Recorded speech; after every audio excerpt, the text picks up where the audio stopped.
tabong nyo. Actually, ang inihinga konsyerto originally ang plano is si pre-Valentine mini-concert. At this time, pasalamatan ang Ginoo because we have gathered only few. Damo-damo kita Ilonggo artist. Kaya nag-umpisa kami ni 60 Babes of Love Radio meeting, planning, Miyerkules lang. Nagambala mga artist, kinanan pa mag-practice, hindi na, artist na kamoy. Whatever happened here, certainly they are all artists. And they are Ilonggos.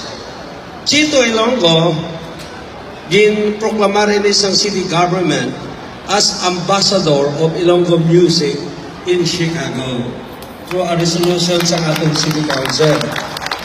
Before magbalik din siya, isa lang siya. And now, he has his Iben. Lakpakan naman sa Iben later. Certainly, we have a lot of Ilonggo artists, icons of Ilonggo music. We decided nga presenta rin ni Anay, but certainly in the near future, damo pagin sa mga Ilonggo artists nga ato nito.